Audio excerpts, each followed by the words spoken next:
বাংলাদেশে পণ্য বর্জনের ডাক দিয়ে ধর্মতলায় মিছিল। বাংলাদেশি বয়কটের ডাক অখিল ভারত হিন্দু মহাসভার। হিন্দুদের ওপর হামলার প্রতিবাদে মালদার হোটেলে বাংলাদেশি বয়কট। ত্রিপুরার পর এবার মালদার হোটেল, যেখানে বাংলাদেশি বয়কটের ডাক দেওয়া হয়েছে।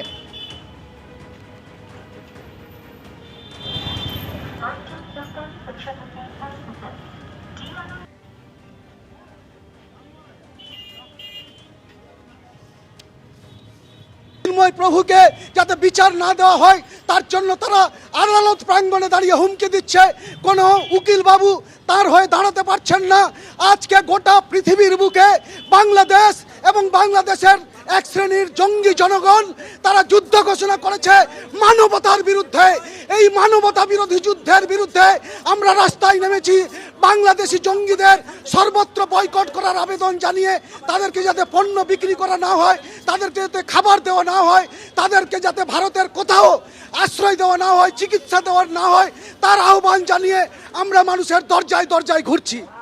বর্তমানে মালদা অরক্ষিতভাবে তার কাটা বেড়া ছাড়া বিস্তীর্ণ অঞ্চল তার কাটা বেড়া ছাড়া আছে এবং এইখান দিয়ে নিয়মিত অনুপ্রবেশকারী এত পরিমাণে ঢুকছে কদিন ধরে, তাতে আমরা উদ্বিগ্ন। এবং এই অনুপ্রবেশকারীর মধ্যে থেকে যে কোনো উগ্রপন্থী ঢুকবে না তার তো কোনো মানে নেই। আমরা এই সিদ্ধান্ত নিতে বাধ্য হয়েছি আমাদের স্বার্থ এবং তার সঙ্গে সবচেয়ে বড় কথা আমাদের দেশের স্বার্থের জন্য এই সিদ্ধান্ত নিতে আমরা বাধ্য হয়েছি। হিন্দু নির্যাতনকে গল্প উপন্যাস আখ্যা দিয়ে সর্বদল বৈঠকে এবার ইউনূস সরকার। হিন্দু সুরক্ষার কথা না বলেই অত্যাচারকে গল্প উপন্যাস বলে দাবি।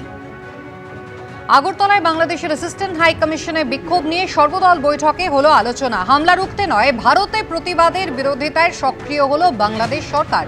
হিন্দুদের উপর সন্ত্রাস বন্ধে ব্যর্থ, কিন্তু তা সত্ত্বেও ভারতের বিরুদ্ধে কট্টর অবস্থান ইউনূসের ডাকা সর্বদল বৈঠকে কিন্তু শেখ হাসিনার আওয়ামী লীগ উপস্থিতি নেই। সেনা পুলিশের সঙ্গে জামাতের আক্রমণ, বাংলাদেশে নামেই হলো সর্বদল বৈঠক।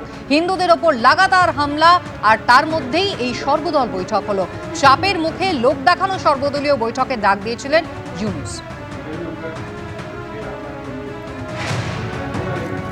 আগস্টের 5 তারিখে যে উত্তেজনা এবং যেই শক্তি নিয়ে যেই ঐক্যবদ্ধভাবে আমরা শত্রুর মোকাবেলা করেছি, আমাদের ছাত্র জনতা বুক পেতে দিয়েছিল, জীবন দিয়েছিল, সেই ঐক্যের কোথাও কোনো চির ধরে নাই, কোনো ফাটল ধরে নাই। সে কথাটা দুনিয়ার সামনে প্রকাশ করার জন্য এটা করেছি।